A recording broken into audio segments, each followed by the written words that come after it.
নমস্কার বন্ধুরা, quick biology YouTube চ্যানেলে তোমাদের আরেকবার সকলকে স্বাগত। আজকে আমি আলোচনা করব ক্লাস 12-এর 4 নম্বর চ্যাপ্টারের শেষ দিকের অংশ। আমি একাধিক বিষয় নিয়ে আলোচনা করব। প্রথমে আলোচনা করব জন্ম নিয়ন্ত্রণ এবং তার পাশাপাশি কন্ট্রাসেপটিভস বিভিন্ন ধরনের, সেগুলো নিয়ে আলোচনা করব।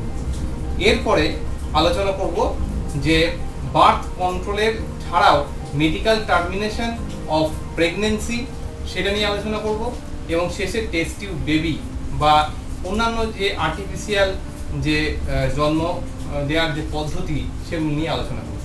তো ভিডিওটি শেষ পর্যন্ত দেখতে থাকো। আর আমার ক্লাস 12-এর অন্যান্য ভিডিওগুলি এই ডেসক্রিপশনের মধ্যে দেওয়া আছে, সেখান থেকে অন্যান্য ভিডিওগুলো তোমরা পেয়ে যাবে। তো শুরু করা যাক।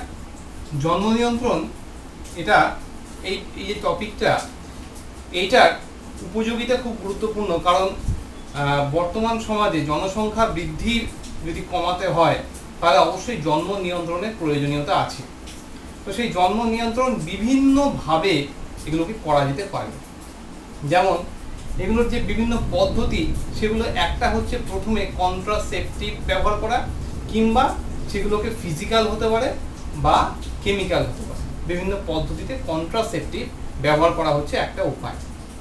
তো সেক্ষেত্রে আমি বিভিন্ন মেথডগুলো প্রথমে ডিসকাস করি, তারপরে এর মধ্যে যে ছোট ছোট বিষয়গুলো আছে সেগুলো ডিসকাস করব। তো প্রথমে যে মেথডগুলো কথা বলছি, একটা হলো প্রাকৃতিক মেথড, নেক্সট হলো ব্যারিয়ার মেথড।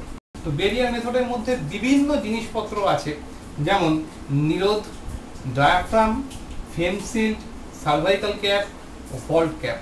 এগুলো বিভিন্ন ধরনের physical barrier for the semen to enter inside the female body or it sometimes kill the sperm. তো এটা হলো কিছু ব্যারিয়ার মেথড, মানে বাধা দেয়া হচ্ছে সিমেনকে ফিমেল বডিতে ঢুকতে। নেক্সট হলো ইমপ্ল্যান্ট। ইমপ্ল্যান্ট মানে হলো যে কিছু কেমিক্যালকে, মানে কেমিক্যাল বলতে এখানে অবশ্যই প্রোজেস্টেরন যে ব্যবহার করা হবে, সব ক্ষেত্রে প্রোজেস্টেরন ব্যবহার করা হবে, বা প্রোজেস্টেরন অ্যানালগ যেগুলো, যেমন প্রোজেস্টিন, সেগুলোকে ব্যবহার করা হবে। তো এইগুলোর ক্ষেত্রে কি করা হয়, নরপ্ল্যান্ট বা ইমপ্ল্যানন, এরকম কিছু এরকম রডের মতো দেখতে ছোট ছোট জিনিস আছে, সেগুলোকে একদম চামড়ার তলায় সার্জারি করে ঢুকিয়ে দেওয়া হয়। তো সেটাকে বিভিন্ন বলা হচ্ছে ইমপ্ল্যান্ট করা হচ্ছে ভেতরে। এটা দু রকম, একটা হচ্ছে নরপ্ল্যান্ট। নরপ্ল্যান্ট মানে হচ্ছে 6টা এর মধ্যে থাকবে, টোটাল 6টা জিনিস থাকবে এর মধ্যে।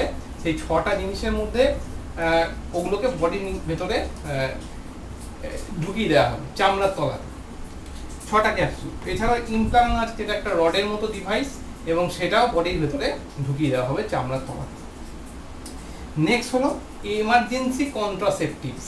এবার যদি কোনো কারণে কোনো রেপ কেস ঘটে যায় বা কোনো অসুরক্ষিত যৌন সংসর্গ ঘটে যেতে পারে, সে সকল ক্ষেত্রে এমার্জেন্সি যে যদি যে নিষেক বা নিষেকের পরে ইমপ্ল্যান্টেশন, সেগুলোকে বন্ধ করতে হয়, সেক্ষেত্রে ব্যবহার করা হয় এমার্জেন্সি কন্ট্রাসেপটিভস।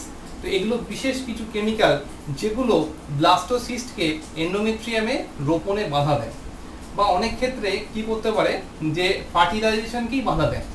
তো সেই ব্যাপারটা কি না, এগুলো অবশ্যই যখন ফার্টিলাইজেশন হবে বলে মনে হচ্ছে, তার 12 ঘন্টার মধ্যে খেয়ে নিতে হবে এই ট্যাবলেটগুলো। এবং সেক্ষেত্রে আইপিল, নোভাল, নরগাইনন বা ওভিক্লন, এই ধরনের কিছু আছে। তাছাড়াও আছে আনওয়ান্টেড 72, যেটা অন্তত 72 আওয়ার্স পর্যন্ত তবে খাওয়া যায়, তবে 24 আওয়ার্স পর্যন্ত খেলে এটা ভালো কাজ দেয়। এরা কি করছে, তাহলে এরা হয় ফার্টিলাইজেশনকে বাধা দিচ্ছে, কিংবা যে ব্লাস্টোসিস সেটাকে ইমপ্ল্যান্টেশনে বাধা দিচ্ছে। সেটা হলো এমার্জেন্সি কন্ট্রাসেপটিভস, এমার্জেন্সি পারপাসে ব্যবহার করা হয়। নেক্সট হলো সার্জিক্যাল পদ্ধতি। সার্জিক্যাল পদ্ধতিতে সার্জিক্যালি ফিমেল এবং মেল বডিতে সেগুলোকে একদম কেটে দেওয়া হচ্ছে। ফিমেল বডিতে কি কেটে দেওয়া হচ্ছে না, সেক্ষেত্রে ফিমেল বডিতে বলা হচ্ছে টিউবেক্টমি, মানে ফ্যালোপিয়ান টিউবকে কেটে দেওয়া হচ্ছে। ফ্যালোপিয়ান টিউবকে কেটে দিয়ে সেগুলোকে, যে টিউবটা কেটে দিয়ে ধরলাম এটা কন্টিনিউয়াস টিউব ছিল, তাকে কেটে দেওয়া হলো, তাহলে তাদের মধ্যে একটা ডিস্টেন্স রাখতে হবে, 1 থেকে 4 সেন্টিমিটার ডিস্টেন্স রেখে তারপরে সেগুলোকে বেঁধে দেওয়া হচ্ছে, লাইগেশন করে দেওয়া হয়, এটাকে বলা হয়। এরকম লাইগেশন করে বেঁধে দিলে কি হবে, সেটা পুনরায় গ্রো করে জুড়ে যাবে না, নাহলে কি হবে, কেটে দিলেও পুনরায় জুড়ে যেতে পারে, তার সম্ভাবনা থাকে। তো এইগুলোকে বলা হচ্ছে ফিমেল বডিতে টিউবেক্টমি। সেই একইভাবে পুরুষ দেহে ভাস ডিফারেন্স যেটা টেস্টিস থেকে বেরিয়ে আসছে, সেই ভাস ডিফারেন্সকেও এরকম করে যে ভাস ডিফারেন্স কন্টিনিউয়াস নালী ছিল তাকে কেটে তাদের মধ্যে একটা দূরত্ব রেখে সেগুলোকে লাইগেশন করে বেঁধে দেওয়া হয়। তা কী করা হয়, এক্ষেত্রে টেস্টিসকে কাটা হয়, টেস্টিসকে কেটে তার ভেতর থেকে ভাস ডিফারেন্সকে বের করা হয়, বের করে তাকে কেটে সেগুলোর মধ্যে লাইগেশন করে জুড়ে দেওয়া হয়। এর ফলে ওভাম এবং স্পার্ম টেস্টিস বা ওভারি থেকে কখনোই ট্রান্সপোর্ট হয়ে আসবে না। তো সেক্ষেত্রে কখনোই আর নেক্সট ফার্টাইল হওয়ার সম্ভাবনা থাকবে না। অর্থাৎ যে দম্পতি ভাবছেন যে তাদের একবার সন্তান হয়ে গেছে, তারা আর সন্তান চান না, আবার অন্যান্য ওষুধও খেতে চান না, তারা এক্ষেত্রে ব্যবহার করেন সার্জিক্যাল পদ্ধতি, যেটা হলো সেফ এবং পার্মানেন্ট পদ্ধতি। নেক্সট হলো ইনজেক্টেবল কন্ট্রাসেপটিভস। তো কন্ট্রাসেপটিভ কথার মানে হচ্ছে যে ক্ষেত্রে সন্তান আসা বা নিষেক এই ব্যাপারগুলোকে বন্ধ করা হচ্ছে। তো এই নিষেক বন্ধ করতে গেলে ইনজেক্টেবল কন্ট্রাসেপটিভসের মধ্যে স্পেশালি থাকে প্রোজেস্টিন, যেটা হলো প্রোজেস্টেরন অ্যানালগ।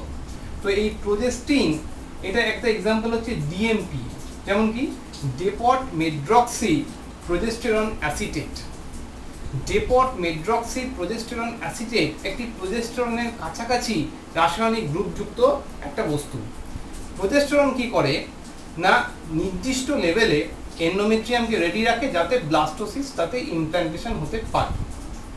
যদি অতিরিক্ত প্রোজেস্টেরন দিয়ে দেওয়া হয় এবং সেটা ঠিকঠাক পিরিয়ডে না হয়, তাহলে সেক্ষেত্রে সে ওভিউলেশনকে বাধা দেবে, সে এলএইচকে যে সার্জ সেটাকে বাধা দেবে। আমরা জানি যে মেনস্ট্রুয়াল সাইকেলের মোটামুটি 13 থেকে 15 নম্বর দিনের মধ্যে ওভিউলেশন হয় এবং সেটা এলএইচের প্রভাবে হয়। যদি প্রোজেস্টেরন আগে থেকেই বেশি থাকে তাহলে সেই এলএইচকে উঠতেই দেবে না, সে নেগেটিভ ফিডব্যাক প্রক্রিয়ায় পিটুইটারিকে এলএইচ ক্ষরণে বাধা দিয়ে দেবে। তাহলে প্রোজেস্টেরন লেভেল হাই থাকলে এলএইচ বেরোবে না, তাহলে ওভিউলেশন হবে না, আর ওভিউলেশন না হলে ফার্টিলাইজেশনও হবে না। তো এইগুলো হচ্ছে ইনজেক্টেবল কন্ট্রাসেপটিভ, যেগুলো ইনজেকশনের মাধ্যমে দেওয়া হচ্ছে। একটা হলো ডিএমটিএ, আর একটা হলো নেটেন নর্থিস্টোরন ইনানথেট। এটাও এক ধরনের রাসায়নিক, যেটাকে কেমিক্যালি ইনজেকশনের মাধ্যমে দেহের মধ্যে দেওয়া হচ্ছে। নেক্সট হলো রাসায়নিক পদ্ধতি। রাসায়নিক পদ্ধতিতে স্পার্মকে কিল করে দেওয়া হতে পারে, এবং সেই যে ক্রিম, এই কিছু ক্রিমগুলো লাগিয়ে রাখলে কি হবে, স্পার্মকে সেটা মেরে দেবে। এগুলোর মধ্যে জেনারেলি থাকে lactic acid, boric acid, citric acid, zinc sulphate, এই ধরনের কিছু কেমিক্যালের মধ্যে থাকে যেগুলো স্পার্মিসাইডাল এজেন্ট, অর্থাৎ স্পার্মকে কিল করে দেয়। যেমন উদাহরণ হচ্ছে ফোম ট্যাবলেট বা নোনক্সিনল 9। এই নোনক্সিনল 9 কি করে না, স্পার্মিসাইডাল এজেন্ট, স্পার্মকে কিল করে দেয়। নেক্সট আসছি আইইউডি, ইন্ট্রা ইউটেরাইন ডিভাইস। এটা কি, এই ব্যাপারটা হলো যে ইউটেরাসের ভেতরে, একদম ইউটেরাসের ভেতরে মানে ভ্যাজাইনা, তারপর সার্ভিক্স থেকে ইউটেরাস, একদম ইউটেরাসের ভিতর পর্যন্ত টি আকৃতির দেখতে একটা ডিভাইস ঢুকিয়ে দেওয়া হবে, এবং সেটা দুভাবে কাজ করতে পারে। এক নম্বর, তার মধ্যে থাকে অ্যাক্টিভেটেড কপার, যে অ্যাক্টিভেটেড কপার আয়ন কি করবে, স্পার্মকে মেরে দেবে বা স্পার্মের মোটিলিটি নষ্ট করে দেবে। 2 নম্বর, তার মধ্যে থাকতে পারে প্রোজেস্টেরন, যেটা ইমপ্ল্যান্টেশনে বাধা দেবে, বা যে পদ্ধতি একটু আগে বললাম ওভিউলেশনে বাধা দেবে, কিংবা সার্ভিক্সের মিউকাস স্তরে এমন পরিবর্তন করবে যে স্পার্মের মোটিলিটিটা ওখানেই বাধা পেয়ে যাবে। তাহলে এইভাবে বিভিন্ন উপায়ে সেটা স্পার্মের গতিবিধিটাকে বন্ধ করে দেয়। তাহলে সেটা হলো আইইউডি। তার একটা এক্সাম্পল হলো কপার টি, যেটা 50 গ্রাম কপার সেক্ষেত্রে ব্যবহার করা হচ্ছে।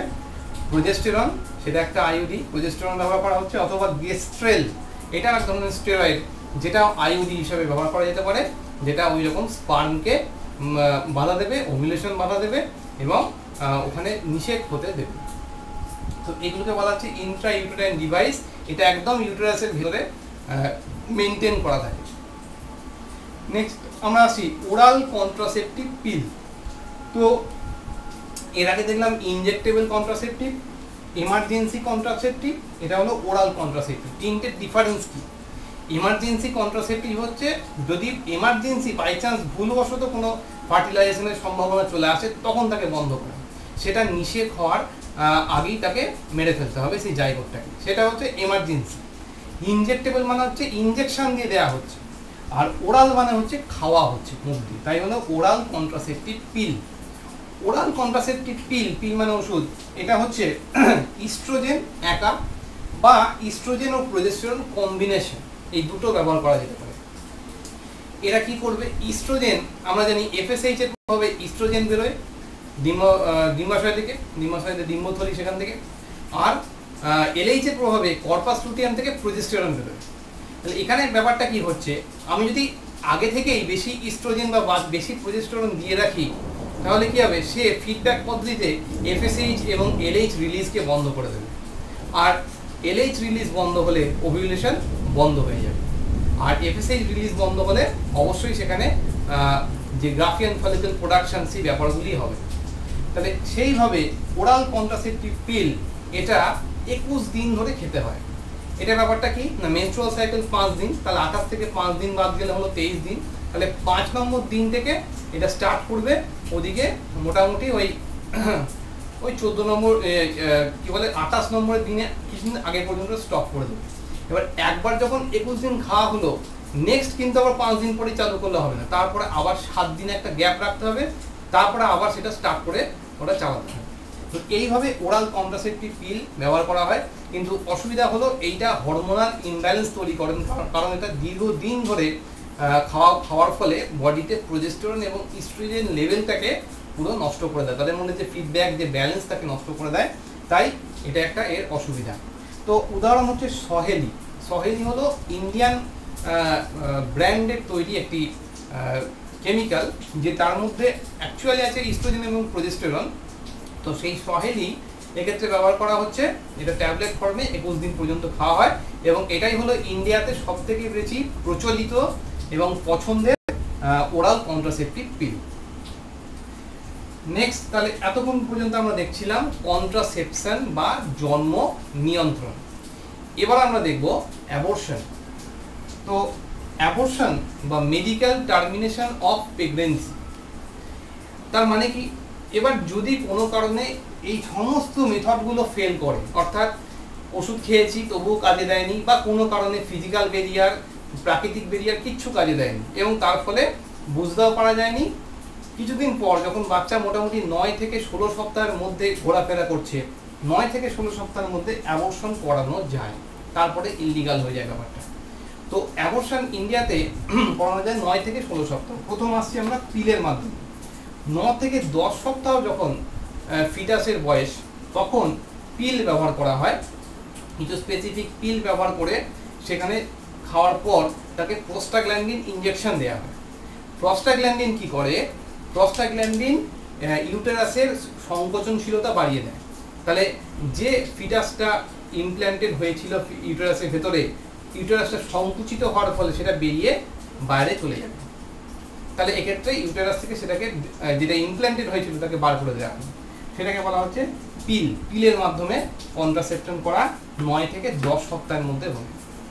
যদি বাচ্চা এর থেকে একটু বড় হয়, মানে 12 সপ্তাহ হয়, তাহলে সেখানে ভ্যাকাম টেকনোলজি ব্যবহার করা হয়। ভ্যাকাম অ্যাসপিরেশন, অর্থাৎ ভ্যাকাম সৃষ্টি করে, বায়ুশূন্য স্থান সৃষ্টি করে টেনে নেওয়া হয় বাচ্চাকে বা ফিটাসকে, ফিটাস বা এমব্রায়ো যাই বলি, সেই এমব্রায়োটাকে ভেতর থেকে টেনে নেওয়া হচ্ছে, ভ্যাকাম সৃষ্টি করে, ভ্যাকাম অ্যাসপিরেশন টেকনোলজি। নেক্সট হলো প্রস্টাগ্ল্যান্ডিন যদি আরও বড় হয়, অর্থাৎ 12 থেকে 16 সপ্তাহের মধ্যে হয়, সেক্ষেত্রে প্রস্টাগ্ল্যান্ডিন আর ডিওসি এই দুটো মেথড ব্যবহার করা হয়। প্রস্টাগ্ল্যান্ডিন প্রথমে ইনজেকশন দেওয়া হয় এবং তার সঙ্গে স্যালাইন ইনজেকশন দেওয়া হয়। সেই একইভাবে প্রস্টাগ্ল্যান্ডিন কি করে, ইউটেরাসের কন্ট্রাক্টিলিটি বাড়িয়ে দেয়। ইউটেরাস যদি অতিরিক্ত কন্ট্রাকশন করে, তাহলে যেটা ইমপ্ল্যান্টেড যে ফিটাস সেটা বাইরে বেরিয়ে যায়। এইটা একটা পদ্ধতি। আর একটা হলো 12 থেকে 16 সপ্তাহের মধ্যে ডিওসি পদ্ধতি, অর্থাৎ ডায়ালেশন করে বাচ্চাটাকে ভেতরে যে ফিটাসটাকে চেঁচে বের করে নেওয়া, প্লাসেন্টার সময় যা ছিল চেঁচে বার করা হয়, এবং সেক্ষেত্রে ব্যবহার করা হচ্ছে বিশেষ কিছু এখানে অ্যানাস্থেসিয়া যদি না হয়, তাহলে সেখানে তার প্রচণ্ড যন্ত্রণা হবে। তো সেক্ষেত্রে ডায়ালেশনের মাধ্যমে সার্ভিক্সকে বড় করা হয়, চওড়া করা হয়, তারপরে সেটাকে পুরো প্লাসেন্টার সমেত ফিটাসটাকে চেঁচে সেখান থেকে বার করে নিয়ে চলে আসা হচ্ছে। এটাকে বলা হচ্ছে ডিওসি পদ্ধতি, ডি অ্যান্ড ডায়ালেশন অ্যান্ড সেরুগেট পদ্ধতি এক্ষেত্রে বলা হচ্ছে। তো এইগুলো হচ্ছে অ্যাবর্শন টেকনোলজি। এবার ন্যাচারাল যে আরও কিছু পদ্ধতি আছে, আরও কিছু ছোটো ছোটো বিষয় আছে, সেইগুলো আমরা দেখে নিই। যেমন একটা হলো অ্যামনিওসেন্টোসিস।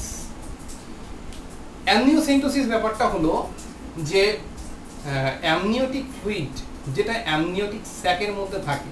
অ্যামনিওটিক স্যাক কি না, একটা যে ডেভেলপিং ফিটাস তার চারিদিকে যে ফার্স্ট স্তর সেটাকে হচ্ছে অ্যামনিয়ন, যেটা আমরা এর আগে পড়ে এসেছি। তো সেই না যদি তোমরা জানো তাহলে এখানে ডেসক্রিপশন বক্সে দেওয়া থাকবে, এক্সট্রা এমব্রায়োনিক মেমব্রেন যেখানে আছে সেই লিঙ্কটা দেওয়া থাকবে, সেখান থেকে তোমরা অ্যামনিয়ন কোরিয়ন এই ব্যাপারগুলো দেখে নিতে পারো। তো যে অ্যামনিওটিক ফ্লুইড থাকে, সেই অ্যামনিওটিক ফ্লুইডের মধ্যে কি সেলস আছে? অবশ্যই সেগুলো ব্রুনেরি সেলস আছে।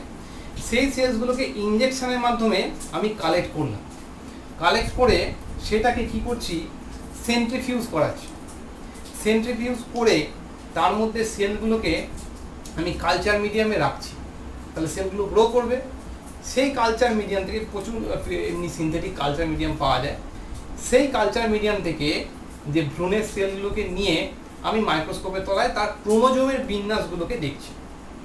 ক্রোমোজোমের বিন্যাসের মাধ্যমে অনেক কিছু বোঝা যায়, যে তার বিভিন্ন রকম ডিজিজ আছে কিনা, জন্মগত কোনো ডেভেলপমেন্টাল অ্যানোমালি আছে কিনা, যেমন Turner syndrome, Klinefelter syndrome, Down syndrome, এই ধরনের যে বিভিন্ন রকম ক্রোমোজোমাল অ্যানোমালি সেগুলো আছে কিনা এখান থেকে বোঝা যায়। তাছাড়াও কি বোঝা যায়?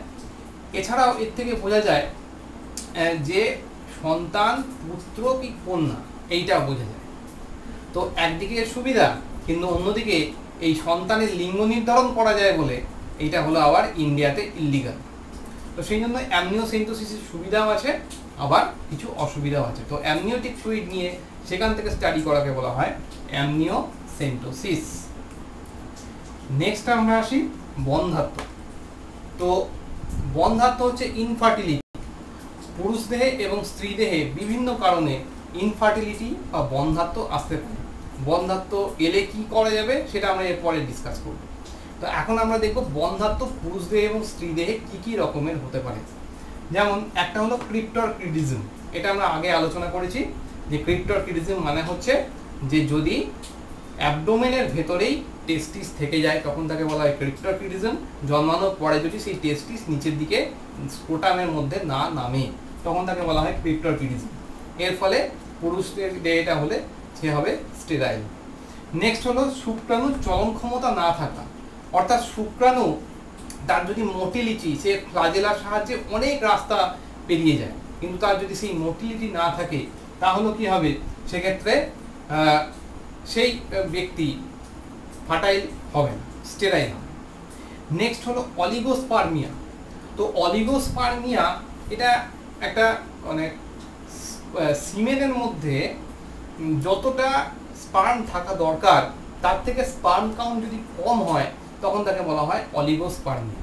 তো আমি 3টে পয়েন্টকে তুলে নিয়েছি, তোমরা বইয়ে আরও অনেক পয়েন্ট পাবে, যে ভাস ডিফারেন্সের গণ্ডগোল বা টেস্টিসের গণ্ডগোল, স্পার্ম প্রবাহিত হতে না পারা, অতিরিক্ত মদ্যপানের ফলে, ডিপ্রেশনের ফলে স্পার্ম কাউন্ট কমে যাওয়া, এসব বিভিন্ন কারণ আছে। তার মধ্যে আমি 3টে মেন পয়েন্টকে তুলে নিয়েছি। তো এইগুলোর চিকিৎসা প্রধানত হয় অলিগোস্পার্মিয়া, যেগুলো ভিটামিন বি, ই, সি এগুলোর মাধ্যমে, ভিটামিনের মাধ্যমে এগুলোকে চিকিৎসা করার চেষ্টা করা হয়। তাছাড়া চিকিৎসা খুব একটা এগুলোর নেই, টেকনোলজি আছে, সেটা আমরা এরপরে আলোচনা করব। নেক্সট হচ্ছে মহিলার ক্ষেত্রে কি হতে পারে, ওভিউলেশন না হওয়া।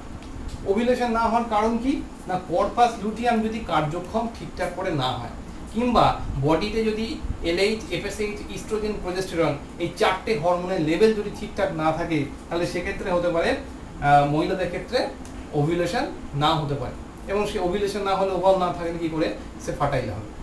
নেক্সট হলো জরায়ুর গঠনগত ত্রুটি।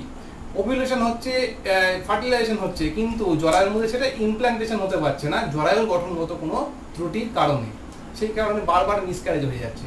সেই ব্যাপারটা বলা হয় জরায়ুর গঠনগত ত্রুটি। কিংবা যদি জরায়ুতে টিউমার থাকে, যদি জরায়ুর মধ্যে টিউমার থাকে তাহলে অবশ্যই সেক্ষেত্রে ফার্টিলাইজেশন করতে পারবে না বা ফার্টাইল হতে পারবে না। তো এইগুলোই হচ্ছে বিভিন্ন বন্ধ্যাত্বের কারণ, এবং সেগুলোর চিকিৎসা কি, সেইগুলোর চিকিৎসা হচ্ছে বিভিন্ন রকম আর্টিফিশিয়াল টেকনোলজি, সেগুলো আমরা এরপরে ডিসকাস করব। এবার আমরা দেখে নিই যে বিভিন্ন ধরনের অ্যাসিস্টেড রিপ্রোডাক্টিভ টেকনোলজি বা এআরটি। তো অ্যাসিস্টেড রিপ্রোডাক্টিভ টেকনোলজি মানে হলো যাদের স্বাভাবিকভাবে পুরুষ বা স্ত্রীর কারণে স্বাভাবিকভাবে সন্তান আসে না, তাদের ক্ষেত্রে কি টেকনিক ব্যবহার করে সন্তান উৎপাদন করা যায়। তো এই অ্যাসিস্টেড রিপ্রোডাক্টিভ টেকনোলজি অবশ্যই মানুষের জীবনে একটা দান হিসাবে এখন আজকেকার সমাজে কাজে লাগে। তো এই অ্যাসিস্টেড রিপ্রোডাক্টিভ টেকনোলজি মানে হচ্ছে রিপ্রোডাকশনকে অ্যাসিস্ট করা হচ্ছে বিভিন্ন ধরনের টেকনোলজির মাধ্যমে। সেই টেকনোলজিগুলো কি কি না, আমরা ফার্স্টে আসি আইভিএফ ইটি। আইভিএফ মানে হচ্ছে in vitro fertilisation. In vitro কথাটার মানেই হলো দেহের বাইরে, ইন ভিভো মানে হচ্ছে দেহের ভেতরে, ইন ভিট্রো মানে হলো দেহের বাইরে।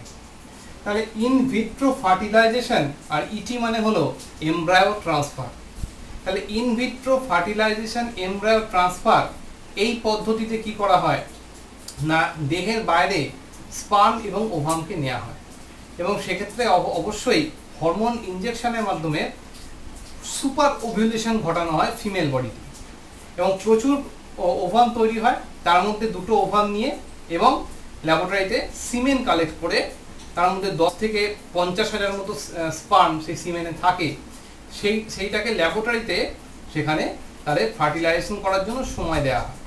ফার্টিলাইজেশন করার পর সেখানে ব্লাস্টোসিস্ট মানে 2-3 দিন অন্তত প্রায় 9 থেকে 10 ঘন্টা রাখতে হবে। তারপরে 2-3 দিন পেরিয়ে গেলে যখন ব্লাস্টোসিস্ট পর্যায়ে পৌঁছবে, সেই ব্লাস্টোসিস্ট পর্যায়ে তখন সেটাকে আবার ইউটেরাসের মধ্যে, মায়ের ইউটেরাসের মধ্যে তাকে স্থাপন করতে হবে। তো সেক্ষেত্রে এই যে পদ্ধতি সেটাকে বলা হচ্ছে ইন ভিট্রো ফার্টিলাইজেশন, অর্থাৎ নিষেক হলো দেহের বাইরে ল্যাবরেটরিতে, তারপরে সে ব্লাস্টোসিস্ট দশায় তাকে ইমপ্ল্যান্ট করা হলো ইউটেরাসের ভেতরে। এটা হচ্ছে আইভিএফ। এরপরের টেকনোলজি হচ্ছে গিফট, গ্যামেট ইন্ট্রাফ্যালোপিয়ান ট্রান্সফার। তাহলে গ্যামেটটাকে ইন্ট্রাফ্যালোপিয়ান মানে ফ্যালোপিয়ান টিউবের ভেতরে গ্যামেটকে ট্রান্সফার করা হচ্ছে। তার মানে যদি স্পার্মের মোটিলিটি না থাকে তাহলে এক্ষেত্রে গ্যামেটগুলোকে বা স্পার্ম ওভামকে বাইরে আনা হচ্ছে না, স্পার্মটাকে একবারে ফিমেল বডির ভেতরে প্রবেশ করিয়ে দেওয়া হচ্ছে। হয়তো কোনো কারণে স্পার্মের মোটিলিটি নেই, সেক্ষেত্রে এই ব্যাপারটা ব্যবহার করা হয়। তো গ্যামেটটাকে ফ্যালোপিয়ান টিউবের ভেতরে যেখানে ফার্টিলাইজেশন হয় অ্যাম্পুলাতে, সেখানে ট্রান্সফার করানোকে বলা হচ্ছে গ্যামেট ইন্ট্রাফ্যালোপিয়ান ট্রান্সফার। এক্ষেত্রে মনে রাখতে হবে ফার্টিলাইজেশনটা হচ্ছে ইন ভিভো মানে দেহের ভেতরে, গ্যামেটটাকে আমি ট্রান্সফার করছি, আর এক্ষেত্রে দুটো গ্যামেটকে বাইরে নিয়ে এসে এখানে ফার্টিলাইজেশন করছি। তাহলে এটা হলো ইন ভিট্রো ফার্টিলাইজেশন, এখানে কিন্তু ফার্টিলাইজেশনটা ইন ভিভো দেহের মধ্যে। নেক্সট হচ্ছে জিফট, জাইগোট ইন্টারফ্যালোপিয়ান ট্রান্সফার, অর্থাৎ জাইগোটকে ফ্যালোপিয়ান টিউবের মধ্যে ট্রান্সফার করা হচ্ছে। তাহলে এক্ষেত্রে শুধুমাত্র ফার্টিলাইজেশন অংশটুকু দেহের বাইরে। আইভিএফে কি ছিল, ফার্টিলাইজেশন থেকে তাকে 2 দিন রেখে দিয়ে সেখান থেকে ব্লাস্টোসিস্ট প্রোডাকশন করে তাকে ইমপ্ল্যান্ট করা হচ্ছিল।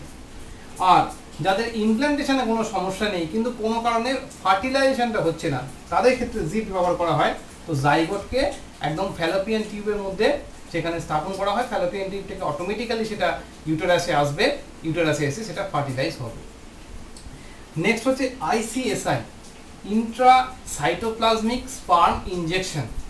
তার মানে যে ওভামের যে সাইটোপ্লাজম তার মধ্যে একদম স্পার্মকে ইনজেক্ট করে দেওয়া হচ্ছে এবং সেটা অবশ্যই ইন ভিট্রো ছাড়া সম্ভব নয়, দেহের বাইরে ছাড়া সম্ভব নয়।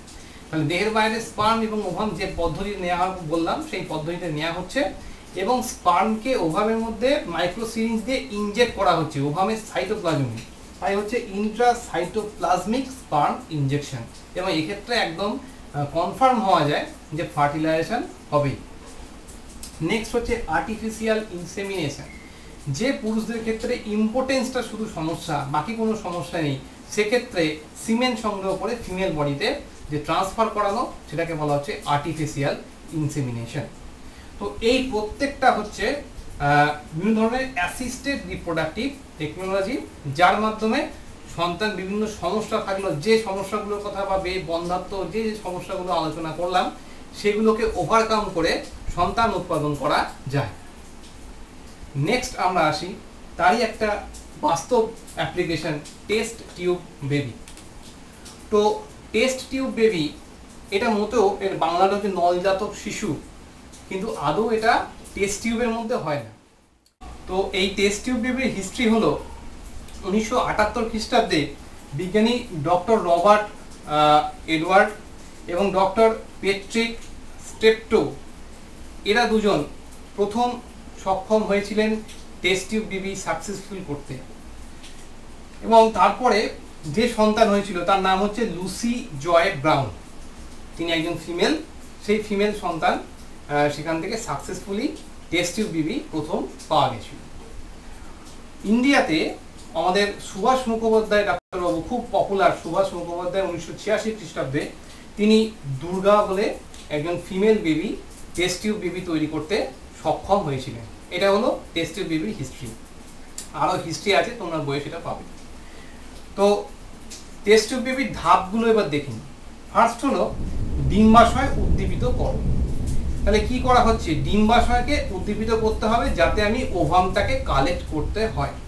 তো ওভামটাকে কালেক্ট করার জন্য ডিম্বাশয়কে এফএসএইচ এবং এলএইচ দুটো দিয়ে উদ্দীপিত করা হচ্ছে। তাহলে এফএসএইচ দিয়ে উদ্দীপিত করলে কি হবে, এফএসএইচ এর কাজ হচ্ছে যে প্রাইমোর্ডিয়াল ফলিকেল থেকে প্রাইমারি, সেখান থেকে গ্রাফিয়ান ফলিকেল তৈরি করা। গ্রাফিয়ান ফলিকেল যেই রেডি হয়ে গেল তাকে কিন্তু সেক্ষেত্রে ওভিউলেশন করতে দিলে চলবে না। সেক্ষেত্রে এলএইচ খুব গুরুত্বপূর্ণ ভূমিকা পালন করে। এলএইচ এর মাত্রাকে একটা নির্দিষ্ট রাখা হয়। এছাড়াও হিউম্যান কোরিয়নিক গোনাডোট্রপিন বা এইচসিজি, সেটা এলএইচ অ্যানালগ, এলএইচ এর মতোই কাজ করে। সেটার উপর ভিত্তি করে সেটাকে ওখানে ওভিউলেশনটাকে কন্ট্রোল করা হয়। দিয়ে ওভিউলেশন হতে না দিয়ে পুরো যে ফলিকেলটা আছে, কারণ ওভিউলেশন হলেই ওভাম বেরিয়ে চলে যাবে, তো ওভিউলেশন হতে না দিয়ে পুরো যে গ্রাফিয়ান ফলিকেল সমেত যে ওভাম, সেইটাকে আর্টিফিশিয়ালি বাইরে ল্যাপারোস্কোপি যে সার্জারি, সেই ল্যাপারোস্কোপি সার্জারির মাধ্যমে নিয়ে আসা হয়। নেক্সট হচ্ছে, এটা হলো ডিম্বাশয় উদ্দীপিতকরণ। এবং তারপরে স্টেপ হচ্ছে ফলিকুলার অ্যাসপিরেশন। তো যেটা কথা বলছিলাম যে ল্যাপারোস্কোপির সাহায্যে ওই যে নিয়ে আসা হলো ওভামটাকে, প্লাস যে পুরো তরল সমেত যে ডিম্বা যে ফলিকেল, গ্রাফিয়ান ফলিকেলটাকে, সেখানে এবার হেপারিন দেওয়া হবে। সেটাকে বলা হচ্ছে ফলিকুলার অ্যাসপিরেশন। এবার হেপারিন দেওয়া হয় যাতে ওখানে কোনো ব্লাড থাকলে সেটা ক্লট না পড়ে যায়, তাহলে পুরো ব্যাপারটা নষ্ট হয়ে যায়। তো হেপারিন দিয়ে সেটাকে রাখা হচ্ছে এবং রেখে দেওয়ার পর তাকে 5 থেকে 10 ঘন্টার মতো থাকে সেই অবস্থায় কালচার মিডিয়ামে রাখা হয়, যাতে ওভাম এবং অন্যান্য সেলগুলো সেখানে নিউট্রিশন পায়। এবং প্রচুর আর্টিফিশিয়াল কালচার মিডিয়াম বাজারে অ্যাভেলেবল। যে কোনো একটা কালচার মিডিয়াম নিয়ে তার মধ্যে সেই ওভামকে আর ফলিকেলটাকে রাখা হচ্ছে। নেক্সট টাইম হচ্ছে সিমেন্ট প্রস্তুতি। তো সিমেন্ট খুব সহজেই পিতার কাছ থেকে বা পুরুষের কাছ থেকে সংগ্রহ করা হয়। তার মধ্যে 10 থেকে 50,000 পর্যন্ত স্পার্ম নিয়ে, আর ওখানে যে ওভিউলেশন করানো হয়েছে, প্রধানত দুটো ওভাম ওখানে নেওয়া হয় যাতে সাকসেসফুল হয় কেসটা। তো সেই ওভাম এবং তার সঙ্গে 10 থেকে 50,000 স্পার্ম সেই ওখানে রেখে দেওয়া হচ্ছে। সেটাকে বলা হচ্ছে আইভিএফ, যেটা কথা আমরা বলে এলাম। ওখানে রেখে দিয়ে তার সেখানে প্রায় 8 থেকে 10 ঘন্টা টাইম দেওয়া হচ্ছে যে সেখানে যাতে ফার্টিলাইজেশন ন্যাচারালি সাকসেসফুল হয়। আরও এটাকে সিওর করার জন্য অনেক সময় এই আইসিএসআই, ইন্ট্রাসাইটোপ্লাজমিক স্পার্ম ইনজেকশন, এটা ব্যবহার করা হয়। তার মানে কি, যে সেখানে ওই যে রাখা আছে ওভাম এবং স্পার্মগুলো, স্পার্মকে নিয়ে একবারে ওভামের সাইটোপ্লাজমে ইনজেক্টও করে দেওয়া হয়। এর ফলে একদম সিওর সেখানে ফার্টিলাইজেশন হয়েছে। নেক্সট আমি 2 দিন ওয়েট করব, তাকে বলা হচ্ছে ক্লিভেজ। ক্লিভেজ পদ্ধতিতে 2 দিন ওয়েট করার পর সেখানে দেখা যাবে যে ওখানে ওভামটা ফার্টিলাইজ হয়ে গেলে সেই ক্লিভেজ পদ্ধতিতে সেই ব্লাস্টোসিস্টকে দিয়ে ইমপ্ল্যান্ট করে দেওয়া হবে। নেক্সট হচ্ছে এমব্রায়ো ট্রান্সফার। তো এমব্রায়োটাকে তারপরে ব্লাস্টোসিস্টের মধ্যে ইমপ্ল্যান্ট যে হয়ে গেল, সেই এমব্রায়োটাকে ট্রান্সফার করা হবে, সেটাকেই বলা হচ্ছে এমব্রায়ো ট্রান্সফার। কোথায় করা হবে? অবশ্যই মায়ের বডিতে। যদি মা সেক্ষেত্রে unable to take the child, এমন হয়, হয়তো মায়ের ইউটেরাসে এমন গন্ডগোল আছে সে বাচ্চা ক্যারি করতে পারবে না, সেক্ষেত্রে সারোগেট মাদারকে ব্যবহার করা হয়। অর্থাৎ কোনো একটি নারী যদি বা কোনো ফিমেল যদি সেক্ষেত্রে রাজি হয় সন্তানকে ক্যারি করতে, তাকে বলা হয় সারোগেট মাদার। তো যার ওভাম নেওয়া হলো সে হলো বায়োলজিক্যাল মাদার, আর যার বডিতে এটা ট্রান্সফার করা হচ্ছে আদার দ্যান বায়োলজিক্যাল মাদার, তাকে বলা হলো সারোগেট মাদার। এবং এই ব্যাপারটাকে বলা হচ্ছে সারোগেসি। তো এর মাধ্যমে টেস্ট টিউব বেবিকে এখানে তৈরি করা হচ্ছে। আরও আধুনিক টেকনোলজি এখন এসে গেছে, যাকে বলা হয় ওভাম ব্যাংক, স্পার্ম ব্যাংক। সেই ওভাম এবং স্পার্ম ব্যাংকের মাধ্যমে ক্রায়ো প্রিজার্ভেশনের মাধ্যমে স্পার্ম এবং ওভামকে সংরক্ষণ করে রাখা যায়। আজকে এ পর্যন্তই। যদি ভিডিওটি ভালো লেগে থাকে তাহলে অবশ্যই চ্যানেলটিকে সাবস্ক্রাইব করো, বন্ধুদের মধ্যে প্রচুর শেয়ার করো, বেল আইকনটি প্রেস করতে ভুলো না, যাতে নতুন ভিডিও আনলে তোমরা সঙ্গে সঙ্গে দেখতে পাও। ধন্যবাদ।